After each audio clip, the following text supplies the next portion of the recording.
All right, let's talk about hemoglobinopathy in pregnancy. Practice bulletin number 78. Um, so, as we all know, we have two alpha globulin genes and two beta globulin genes. I mean, chains. Um, and the alpha globulin chain gene is on chromosome 16, and the beta one is on 11. Um, if you have sickle cell, it's basically replacing the hemoglobin uh, alpha chain with hemoglobin SS.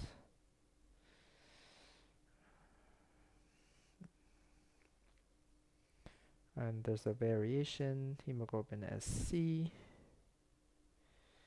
um, which leads to abnormality in the beta globulin structure. So, um, one out of the 12 African Americans have this trait, and 1 in 600 will have will have the disease. These patients can get acute chest syndrome, which is a pulmonary infiltrate with fever that can lead to hypoxemia and acidosis. Maternal risk in these patients: preterm labor, PPROM, preeclampsia, antepartum hospitalization, and postpartum infection. Fetal risk include IUGR, preterm delivery, and stillbirth. Management of these patients during pregnancy: we should get a echocardiogram if patient has dyspnea or chest pain at rest, or history of PE. Folic acid should be at 4 milligrams per day. Due to high red blood cell turnover rate, aspirin should be started due to risk of preeclampsia at 12%. The USPSTF USP recommend aspirin if the preeclampsia risk is greater than 8.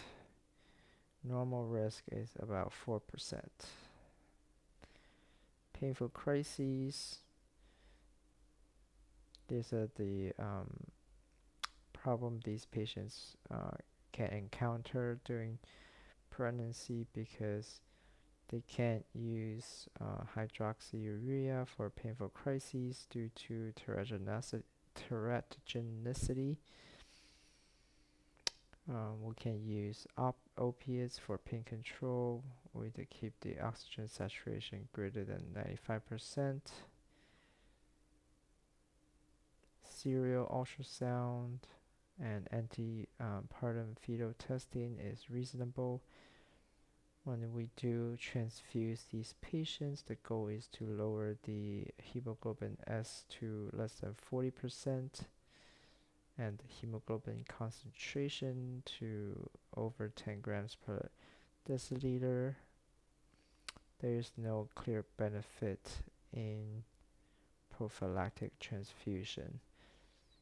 So the hemoglobin S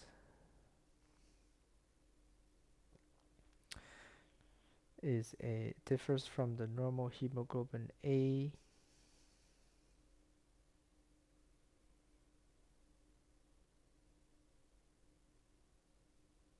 So it's only the beta chain that's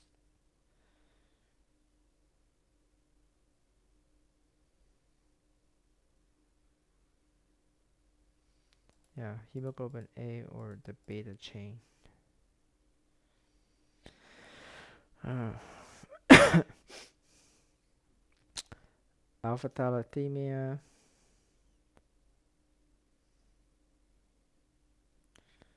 is because it's,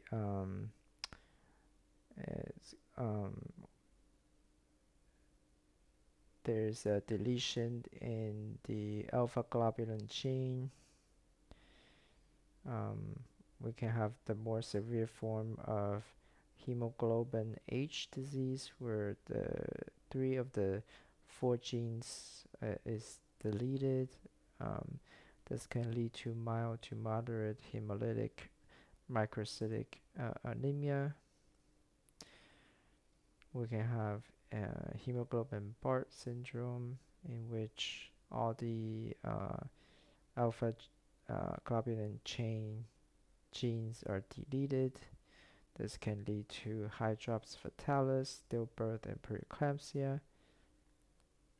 Hemoglobin constant spring, we have a mutation in the stop codon leading to a long and unstable alpha chain. Alpha thalassemia cannot be detected on electrophoresis nor solubility testing. It must be a molecular genetic test.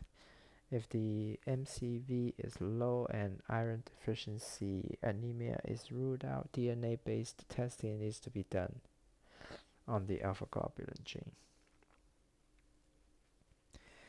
Beta thalassemia, we have elevated A2 or hemoglobin F. This can be seen on electrophoresis with A2 or F greater than 3%.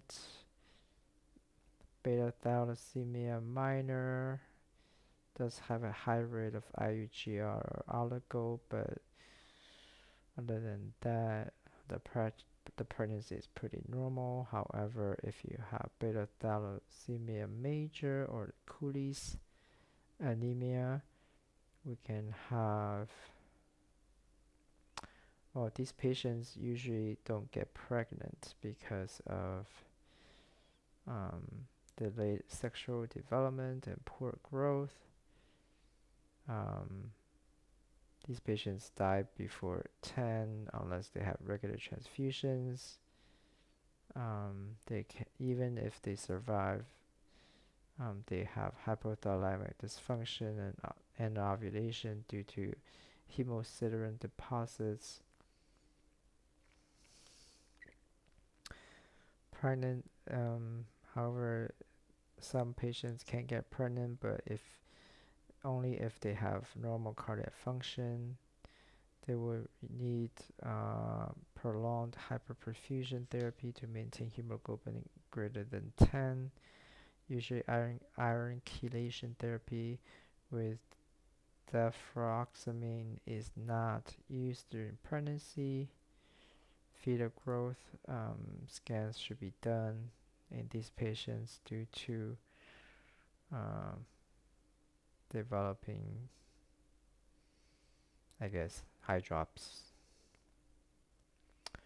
There's also a severe form of sickle cell beta 0 thalassemia, where no hemoglobin A is produced. So nowadays, 1 out of 70 Americans have some kind of hemoglobin trait. So universal electrophoresis screening is recommended for all pregnant patients. Fetal diagnosis can be done with CVS at 10 to 12 weeks or amnio at 15 weeks. Pre-implantation genetic diagnosis. Then IVF. We can avoid any of the, I think this relates to mainly for sickle cell, so we can avoid having a baby with sickle cell or any of these major thalassemias.